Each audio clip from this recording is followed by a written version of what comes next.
చిత్తూరు జిల్లాలో దీపావళి సంబరాలు అంబరాన్నంటుతున్నాయి.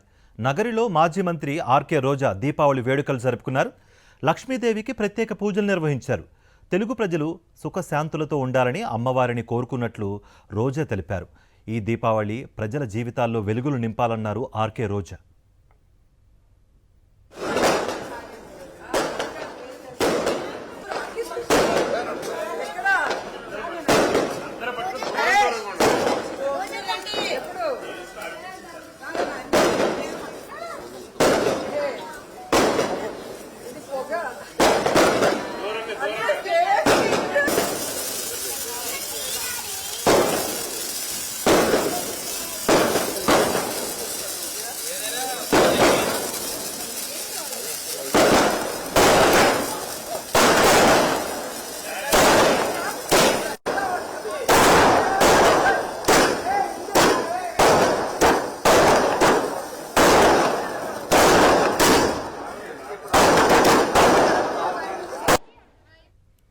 రోజా నివాసం నుంచి మరింత సమాచారం మా ప్రతినిధి మూర్తి అందిస్తారు.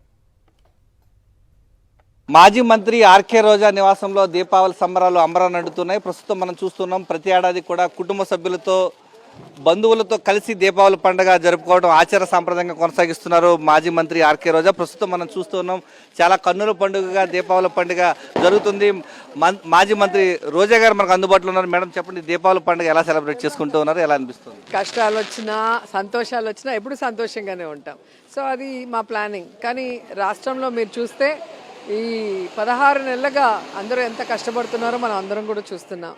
రైతులు ఆత్మహత్యలు చేసుకుంటున్నారు, మహిళలకి మానపానాలు పోయి ఈరోజు ఎంత ఘోరమైన పరిస్థితి ఉందో మనం చూస్తున్నాం. నిరుద్యోగులు అయితే వలస వెళ్తున్నారు, చదువుకుండే పిల్లలు ఫీజు రియంబర్స్మెంట్ లేక కూలీలుగా మారుతున్న పరిస్థితి, ఆరోగ్యశ్రీ లేక ఎంతమంది పిట్టల్లో రాలిపోతున్నారో మనం చూస్తున్నాం.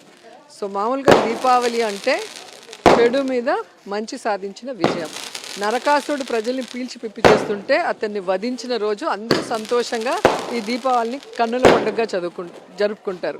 అంటే వాళ్ళ జీవితాల్లో చీకట్లు పోవాలి, వెలుగులు నిండాలి అని చెప్పి ప్రతి ఒక్కరు కూడా దీపావళి చాలా సంతోషంగా జరుపుకుంటాం.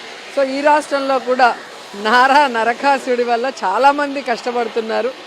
ఆ కష్టాలన్నీ దూరం అవ్వాలి అంటే మళ్ళీ జగనన్న రాజ్యం రావాలి, రాజశేఖర్ రెడ్డి గారి పాలన మళ్ళీ రావాలి. అప్పుడే ప్రజలు సంతోషంగా ప్రతి పండుగను కూడా జరుపుకునే అవకాశం ఉంటుంది. ఎందుకంటే మీకే తెలుసు, ఏ పండుగ వచ్చినా జగన్ గారు ఏదో ఒక వెల్ఫేర్ స్కీమ్తో ప్రతి కుటుంబంలో కూడా వెలుగులు నింపి వాళ్ళందరూ కూడా కుటుంబ సమేతంగా పండుగని అంగరంగ వైభవంగా జరుపుకునే అవకాశాన్ని కల్పించారు. ఈరోజు ముస్లిమ్స్ కానీ క్రిస్టియన్స్ కానీ తెలుగు వాళ్ళు కానీ ఏ పండుగ చేసుకోలేని పరిస్థితి. ఏమంటే ఎవరికి ఏ వెల్ఫేర్ స్కీమ్ అందట్లేదు, ఎక్కడ కూడా ప్రజలకు ఒక సంతోషం లేదు, షాపుల వాళ్ళకి ఒక బిజినెస్ లేదు, ఎక్కడ ఏం లేదు. ఓన్లీ తెలుగుదేశంలో కొంతమంది ఈరోజు లూటీ చేసుకుని హైదరాబాద్లో పోయి ఎంజాయ్ చేసుకుంటున్నారు దీపావళి. అది కూడా ఆంధ్రప్రదేశ్లో చేసుకోవట్లేదు, అది సిగ్గుచేటు.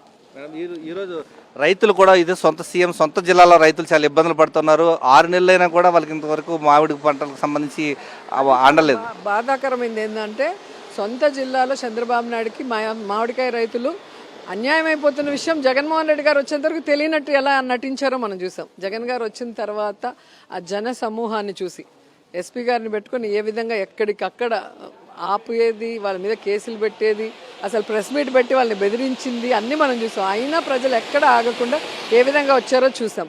సో అప్పుడు వాళ్ళకి భయం వేసి మేము ప్రభుత్వం నుంచి ఒక అమౌంట్, ఫ్యాక్టరీల నుంచి ఒక అమౌంట్ తీసిస్తామని చెప్పారు. మా పోరాటం, రైతుల పోరాటం వల్ల ఈరోజు ప్రభుత్వం నుంచి అయితే ఒక అమౌంట్ వచ్చింది, కానీ మెజారిటీ అమౌంట్ ఏదైతే ఫ్యాక్టరీ నుంచి రావాలో అది ఇంతవరకు రాలే. అది కూడా ప్రభుత్వ బాధ్యతే. వాళ్ళు బాధ్యత తీసుకొని ఆ డబ్బు కూడా రైతులకు వేయాల్సిన అవసరం ఉంది. ఈ జిల్లాలో చెరుకు రైతులు కానీ, మామిడి రైతులు కానీ, పాడి రైతులు కానీ ఈ చంద్రబాబు నాయుడు ఎప్పుడెప్పుడు అధికారంలోకి వస్తే అప్పుడప్పుడు నష్టపోతూనే ఉన్నారు. సో వాళ్ళందరి జీవితాల్లో వెలుగులు నింపాలి అంటే మళ్ళీ రాజన్న రాజ్యం, జగనన్న రాజ్యం రావాలి. దానికోసమే ఈరోజు మేము లక్ష్మీదేవి పూజ చేసుకున్నాం, అమ్మవారిని మనస్ఫూర్తిగా కోరుకున్నాం. మళ్ళీ మంచి వ్యక్తి జగనన్న వస్తేనే అందరికీ కులం మతం పార్టీ చూడకుండా అందరికీ మంచి జరిగే అవకాశం ఉంటుంది. అందరి జీవితాల్లో ఇలాగ వెలుగులతో నిండుతాయి. ఉమ్మడి చిత్తూరు జిల్లాలో రైతులు ఏ విధంగా ఇబ్బంది పడుతున్నారో ప్రతి ఒక్కరు చూస్తూ ఉన్నారని చెప్తూ ఉన్నారు. కెమెరామెన్ శ్రీకాంత్తో విజయమూర్తి, సాక్షి టీవీ, నగరి నుంచి.